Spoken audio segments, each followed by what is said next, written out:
And welcome once again to Investor's Edge. I'm Gary Kaltbaum, your host. Hey, thanks for being with us today. Glad you're here, ladies and gentlemen. Happy that you're listening. It's Friday.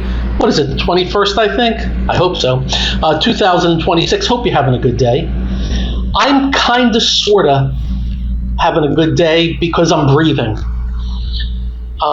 Rough last night again in travel. I'll get to that in a minute. Hey, in case you don't know, this is a serious talk on everything that affects you. You know what we'll do? We'll do the markets. We'll do the economy.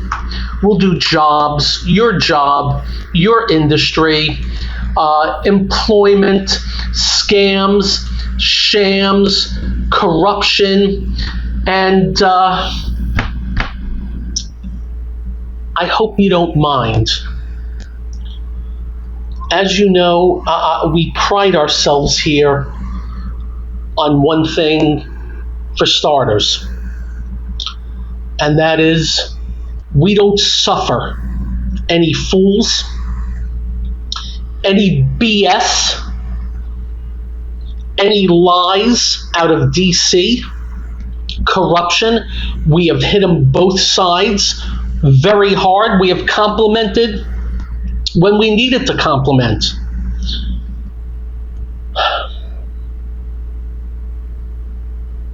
When the President Trump came in January of 25, right? And since January of 25, he has been out telling you that everybody else pays the tariffs, right? He gets on TV and says everybody else pays the tariffs. Tariff is the greatest word in the dictionary, and we have taken that on. The president today, I don't know if he knows it, admitted he's been lying out his arse to the American public since January of 2025. And if you do recall,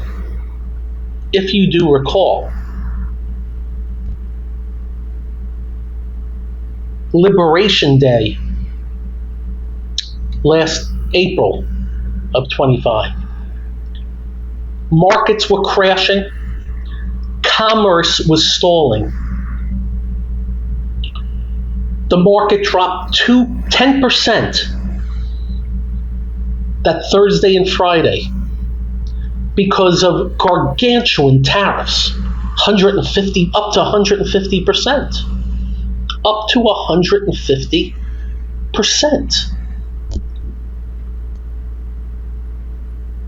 And that weekend, it's quite known in Washington circles that there was a lot of screaming going on at the White House, and the president was blaming everybody but himself. But when all was said and done, they were rolling the whole stupid thing back on that Monday. On that Monday, it was leaked. So they denied it because it was leaked. So they waited till Wednesday. On that Monday, on the news, they were getting rid of those Liberation Day tariffs, which were insane. The market rallied, the Dow 2,600 points, if memory serves me right, in minutes. And then went back down when they denied. And then Wednesday, right back up again when they got rid of them. On that Friday, before the weekend, what was it, GM that said we're not delivering cars? Amazon said we're not delivering stuff either? It was pretty much the stupidest economic idea, I even said this, I had seen in decades, out of the man who professes to be an absolute genius businessman. It was actually good news that the market crashed and the economy and commerce was stalling. It forced them out of it. But since He's been tit-for-tatting things and stuff like that. He just put one a 50%er on Canada and backed away with 2 days before. While he's been telling us, oh, they pay the tariffs. Let me read something to you. By the way, I know I haven't done the big introduction yet, but we will. This is a social media post by the president. Today, I concluded a deal, get this, to substantially lower the price of ground beef for working American families. And then he goes on to blame Biden. As everyone knows, under President Biden, beef prices soared at their fastest rate. The American beef herd fell to its smallest size in modern history. As we work to rebuild this herd and help our ranchers for the next 90 days, the United States will allow up to 300,000 metric tons of product for ground beef to be imported with no tariffs. In other words, he's removing tariffs to lower prices. When he was telling us putting on tariffs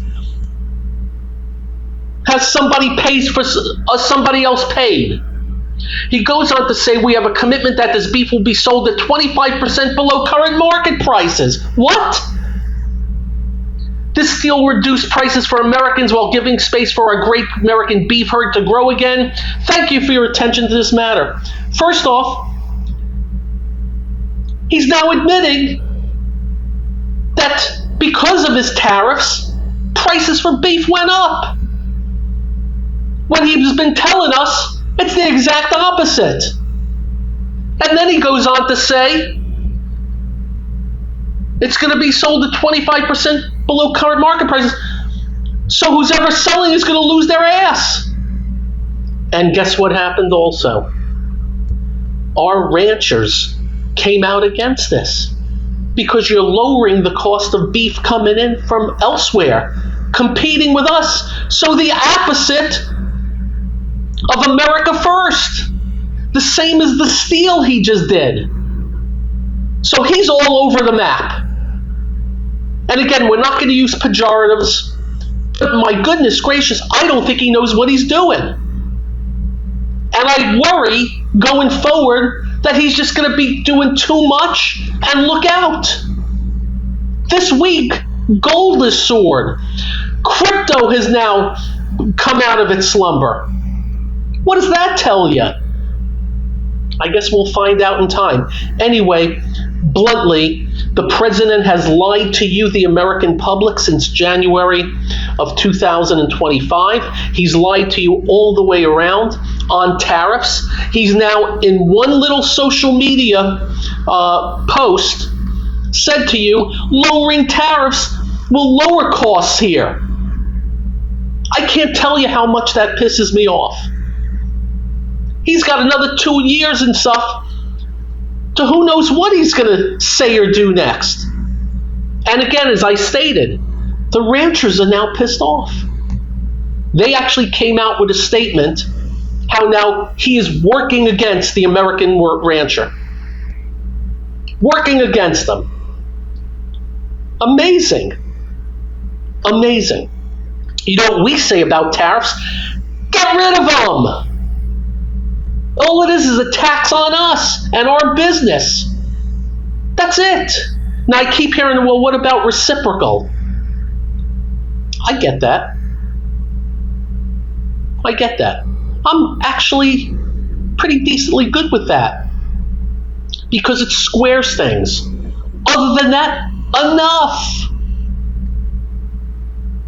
This on top of the Treasury Secretary lying to you also. He said growth will cure the debt and deficits. He knows he's lying. The president wants to increase defense spending by $500 billion. Yeah, growth's going to cure that? I got to tell you, this Republican Party is socialist. The Democrats are Marxists and communists. What can I say? Control freaks on the left, control freaks on the right. moving the chairs on the deck in both parties.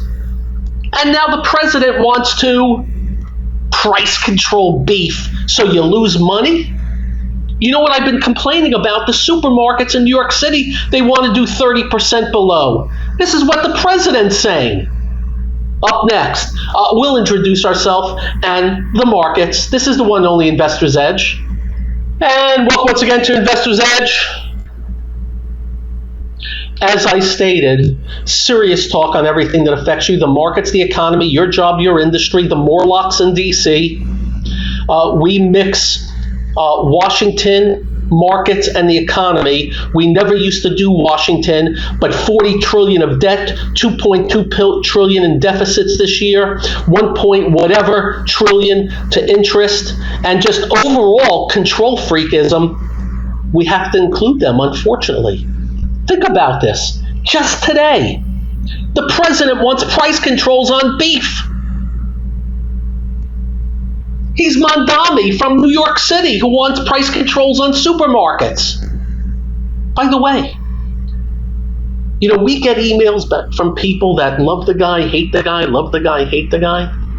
I can't begin to tell you how many people emailed me saying, I'm wrong on tariffs.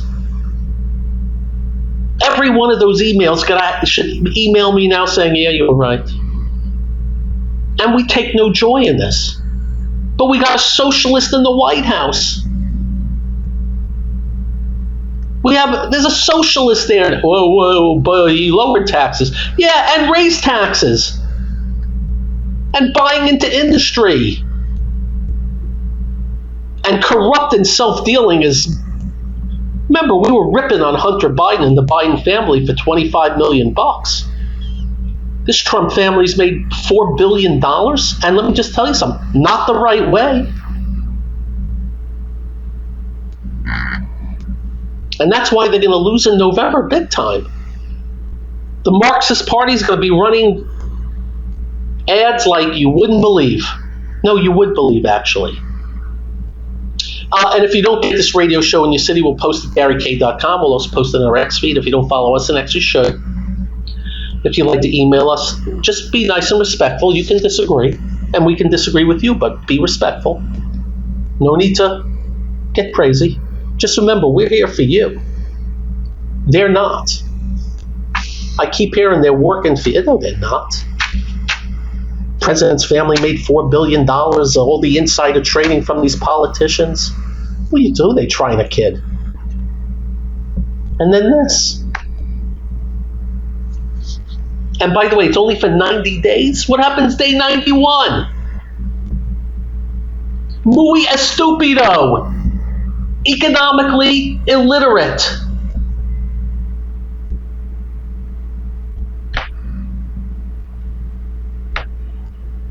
We move on. So Dow was down 700 yesterday. It's up 517 today. Here's the problem. Caterpillar and Goldman Sachs today were about 350 of those Dow points. Just two names. Caterpillar was just up 1.5%. Goldman was up 3% and change. They were down like 500 Dow points over the last 2 days, or 450. In the Dow, Goldman is 11 times as important as Coke. It's 26 times as important as Nike. I really do believe the Dow people need to change how they do things, because you now have two names that are just such gargantuan influence. Gargantuan influence. Gargantuan influence. Gargantuan. Now, there are others that are high-priced, but in third place is Microsoft. Goldman is more than 2 times on that. Amgen, about 2.5 times. Walmart, Goldman is more than 10 times important. So that's the down movement this week, kind of crazy. And today, by the way, I don't have, let's see, Goldman up 3%, Caterpillar up about 1.5%. After that, there weren't any big movers. It was just that a bunch of things were up a little bit, and we got back 517 of the 700 yesterday. What else? Let me start with the semiconductors and the artificial intelligence.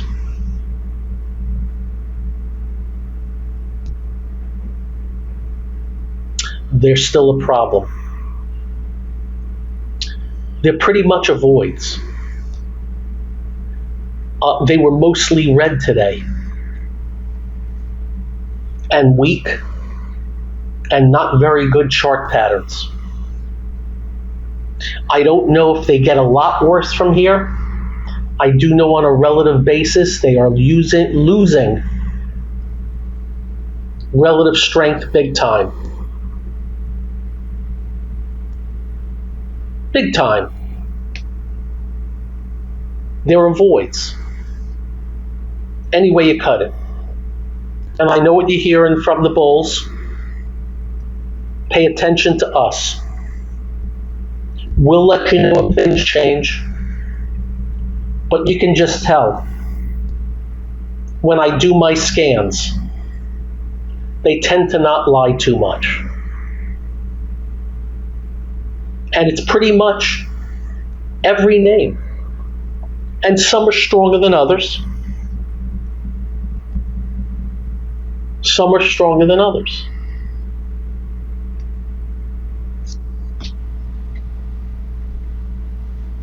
So that's that. What else? Airlines, cruise lines, casinos. They bounced today. Very weak. I'd call hotels in there also. So travel related. Very, very weak. Wanted to make note of that also. And before I go into other areas, interesting, something that happened this week. Our Treasury Secretary jumped in and were buying the long end of the bond market. It dropped yields for a day. Yields are back up the 10-year above when he made the announcement. For me, that is a big HMMMMM exclamation point, exclamation point, exclamation point. Regardless what I tell you about the markets, regardless, if yields keep going higher, it's not great news. It's just not great news. Up next, other parts of the market. I'm Gary. This is the one and only Investor's Edge. And welcome once again to Investor's Edge. So when we talk about Bitcoin, Ethereum, and crypto and all that crap, we talk about it on a technical basis.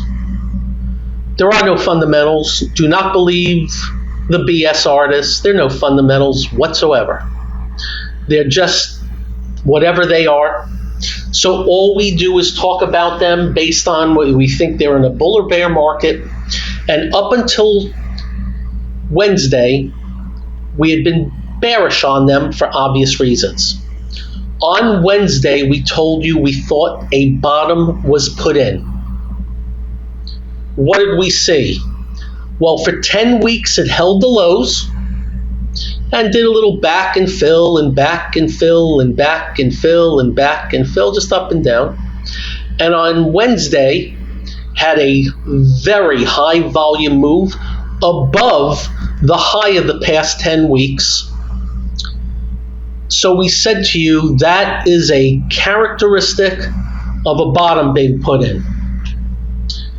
Well, just letting you know, the symbol for Bitcoin, the IBIT closed that day at 38.78.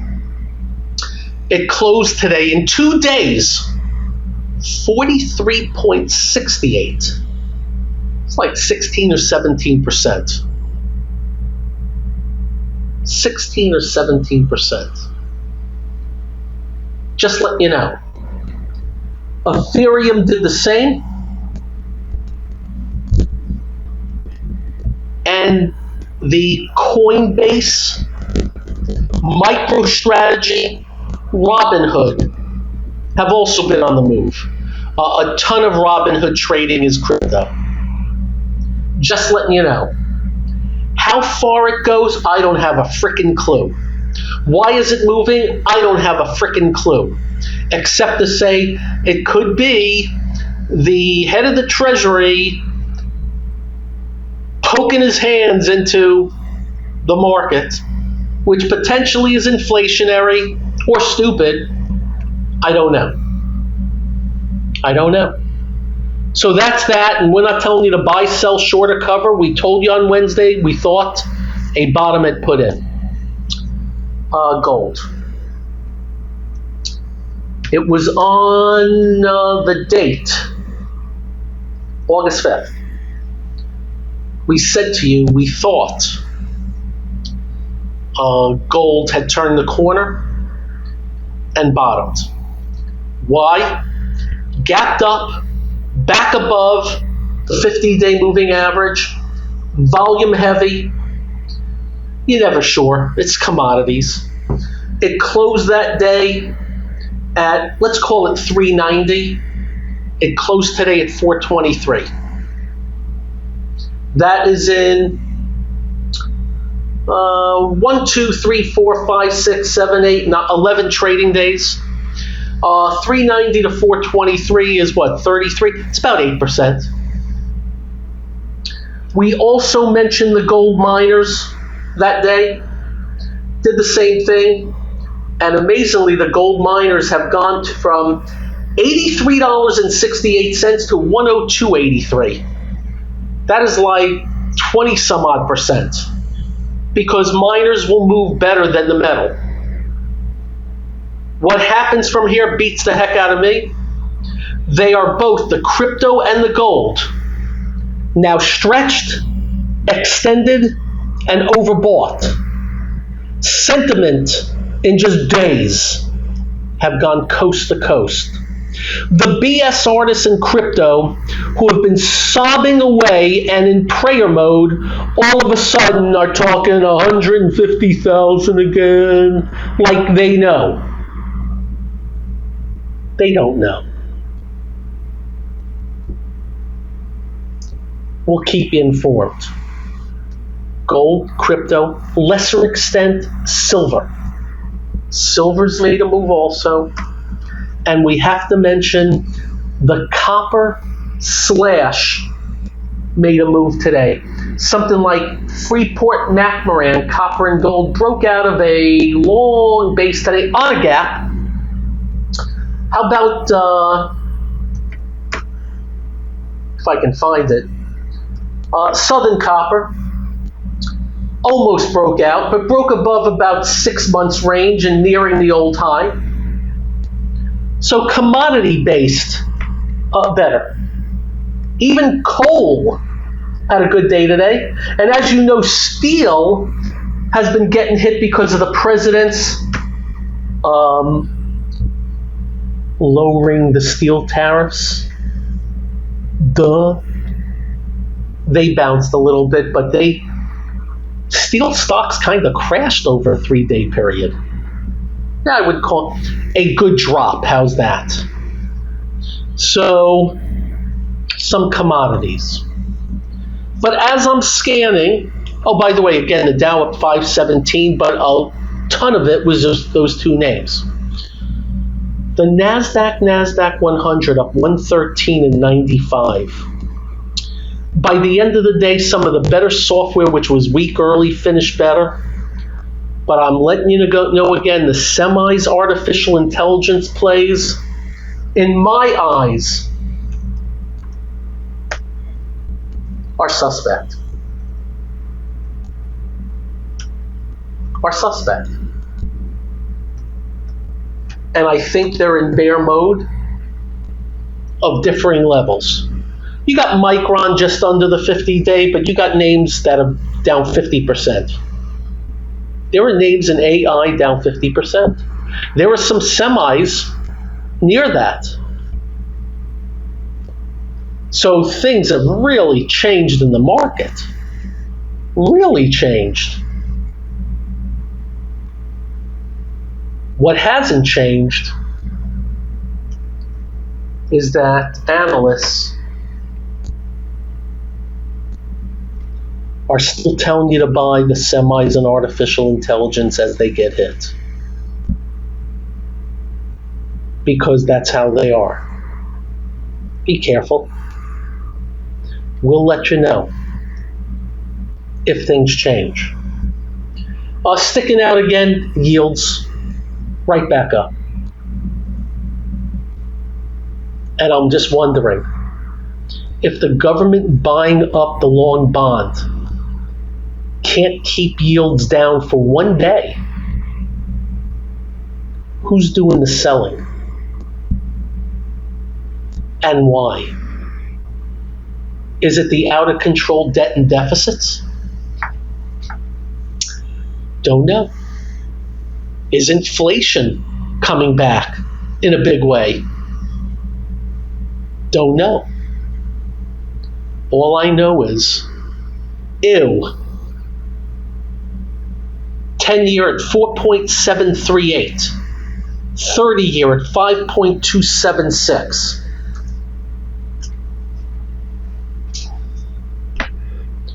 Go check out mortgage rates. Oil was flat today, but still elevated. And as you know, I think the president, has he just dropped even thinking about Iran? The latest? Oh, we're just going to economically do this, that, and the other thing to them. So everything he said he would do, he's not. If they killed any more servicemen and women, he'd destroy them. That happened. No. Cross red lines? Hit another ship? Nothing.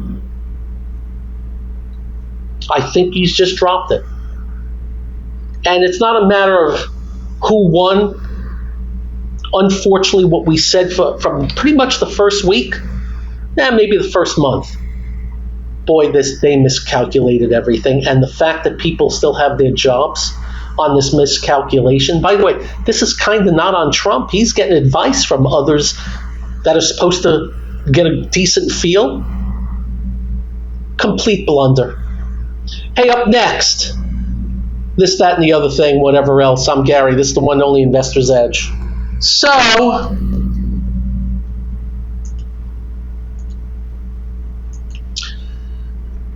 what a difference a good communicator could make. So, 2 weeks ago, I'm flying up to New York City. My flight gets canceled. And it wasn't even weather. It was about staffing up in the New York City corridor. A bunch of flights, LaGuardia and Kennedy, were canceled. So last night, I usually take an 8 p.m. flight.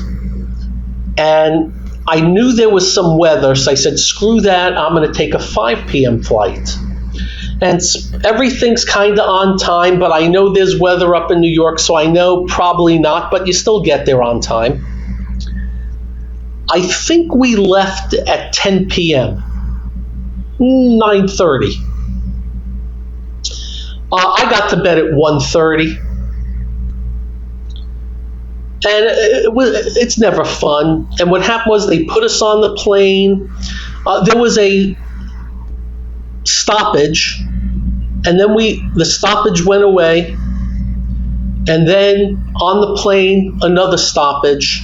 And if you looked at the radar of the United States last night, It was just really New York City.